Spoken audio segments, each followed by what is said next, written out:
We don't need all that legal paperwork, Emily. Just trust me, Marcus said, leaning casually against the kitchen counter. He acted like he hadn't just suggested moving his mistress into his new apartment while keeping me stuck in our marriage. You can stay here, and everyone wins. I gripped my coffee mug, letting its warmth steady me as I studied my husband of 8 years. He stood there, confident in his expensive new suit, one I probably helped pay for, thinking I'd go along with his little plan.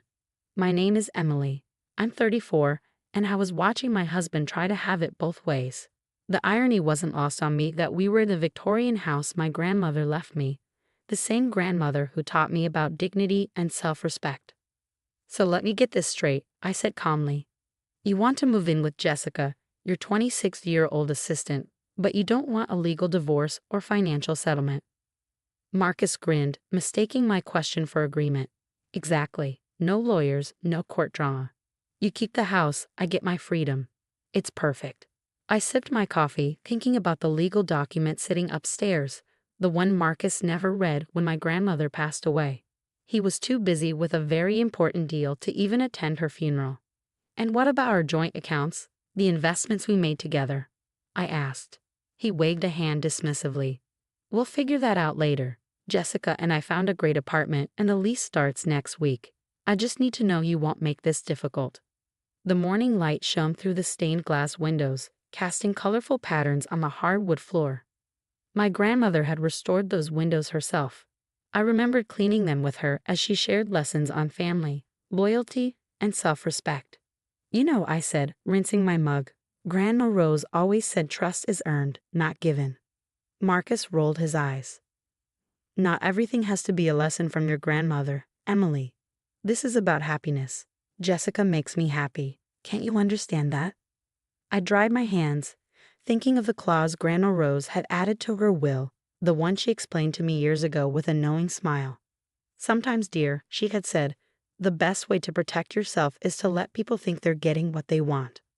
All right, I said, turning to face Marcus. No legal paperwork. No divorce. You can move in with Jessica next week. His face lit up. I knew you'd understand. This is why you're different from other women. So practical, so reasonable. He didn't notice the small smile on my lips. Marcus never was good at reading people, especially women. That's why he never understood my grandmother, and why he never bothered to read the details of the inheritance.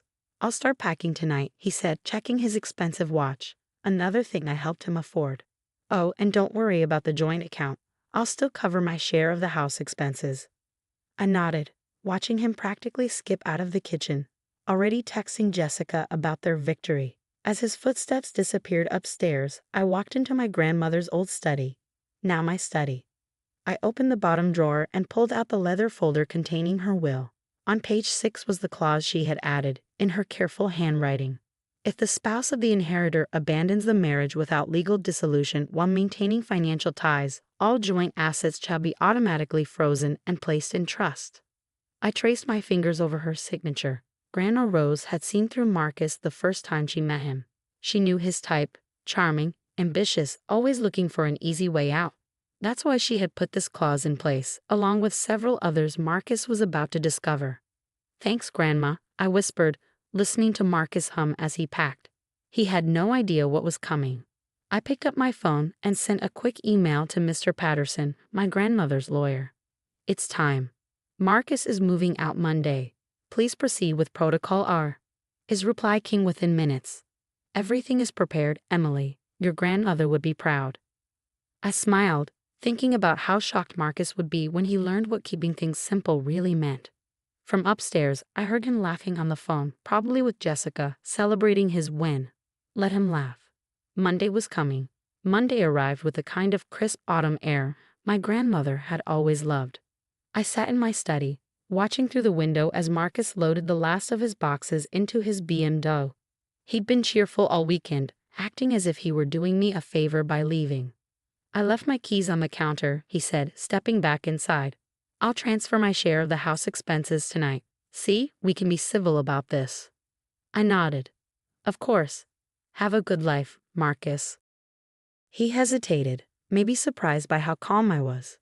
But then his phone buzzed, probably Jessica, and he gave me a quick wave before walking out. leaving behind 8 years of marriage without a second glance. I waited until this card disappeared before texting Mr. Patterson. He's gone. His reply came instantly. Excellent. Protocol R is now active. Give it about an hour. I made myself tea in my grandmother's old porcelain set and settled in to wait. The house felt peaceful, not empty. The clock on the wall, the one my grandmother had restored, ticked steadily, marking the minutes. 53 minutes later, my phone rang. Marcus's name flashed on the screen. Emily. His voice was panicked. Something's wrong with my cards. They're all being declined, even my ATM card. That's strange, I said, sipping my tea. Did you call the bank? I'm at the bank right now. They're saying all our joint accounts are frozen. Something about a trust? What did you do? I could hear the frustration in his voice, already blaming me instead of himself. Typical. I didn't do anything, Marcus. It's from Grandma Rose's will, the one you never read because you were too busy at the funeral. A long pause. What are you talking about? There's a clause in the inheritance, I explained. If a spouse leaves the marriage without a legal divorce but keeps financial ties, all joint assets are frozen and placed in a trust. Page 6, if you're curious. Silence. I could picture him standing in the bank, his face turning red as he realized what had happened. You can't be serious, he finally sputtered. That's not legal. It is. Grandma Rose had excellent lawyers. If you had paid attention to the estate meetings, you'd know that. She put this clause in place to prevent, well, exactly what you tried to do. But what about my apartment? Jessica's waiting for me. I need to pay the deposit today. I took another sip of tea. That's unfortunate. Maybe you should have thought of that before deciding to keep things simple without legal paperwork. Emily, be reasonable. His voice shifted to his usual smooth, persuasive tone. Maybe I was too hasty about moving out. We can talk. Actually, I interrupted, there's more. The only way to unfreeze the accounts is to either go through a legal divorce with proper asset division or sign an agreement to attend marriage counseling. I heard him suck in a sharp breath. Marcus hated therapy. He always said it was for weak people who couldn't fix their own problems. You planned this, he accused. You and your grandmother set me up. No, Marcus, you planned this. You wanted to move in with Jessica while keeping me financially tied to you. Grandma Rose just made sure there were consequences. In the background, I heard Jessica's voice asking what was wrong. The irony made me smile. He would now have to explain to his new girlfriend that his wife's grandmother had outsmarted him. This isn't over, he snapped. You're right, I said. It's not over until you either divorce me properly or agree to counseling. Your choice. Mr. Patterson has the paperwork ready for both. And Marcus, the longer you wait, the more the trust earns interest. Grandma was very thorough. I ended the call and walked to the window.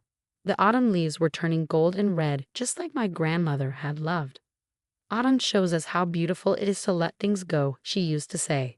My phone buzzed with a text from Mr. Patterson. Marcus just called. He's upset. Should I send him the full terms of the trust? I smiled. There were plenty more surprises waiting for Marcus in that document. Yes, I replied. I think it's time he learned what keeping things simple really means. Outside, the breeze carried a few leaves from the old maple tree my grandmother had planted years ago. Its roots were deep, just like her wisdom.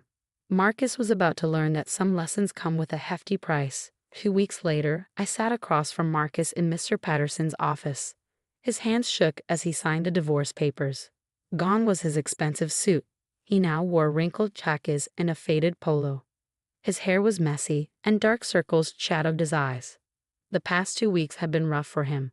Without access to our joint accounts, he had to move back in with his parents. Jessica quickly lost interest when she realized their luxury apartment dreams were over. He also discovered another surprise. Most of his investments were tied to joint assets, which were now frozen under the trust. Initial here, Mr. Patterson pointed, and here. This confirms you agree to the asset division. Marcus clenched his jaw as he signed. The terms were fair, exactly what he would have gotten with a proper divorce from the start. But now he had no power, no secret funds, and no choice. You must be happy, he muttered, avoiding my eyes. You and your grandmother planned this all along. Actually, I said, Grandma Rose thought better of you than you deserved. The trust had a reconciliation option. Counseling, remember, you chose this, just like you chose to miss her funeral for a business deal. Mr. Patterson cleared his throat. Everything is in order. Mrs. Walker, you'll keep the house and your personal accounts. Mr. Walker, your share of the assets will be transferred within 48 hours. As we stood to leave, Marcus lingered at the door. I don't understand, he said, confused. Why didn't you tell me about the clause when I first said I was moving out? I thought about all the times he ignored my grandmother's wisdom, skipped family dinners, and made me feel small for valuing tradition over his idea of success. Would you have listened? I asked. He had no answer. Walking out of the office, I felt lighter than I had in years. The crisp autumn air smelled of fallen leaves and new beginnings. My phone buzzed. A text from my best friend, Anna. Done? Ready for that bottle of wine? Come over, I replied. I have a story to tell you. That evening in my grandmother's, my study, Anna and I toasted to fresh starts. I told her everything, Marcus's plan, the trust clause, and his downfall. Your grandmother was brilliant, Anna said, raising her glass. She protected you even after she was gone.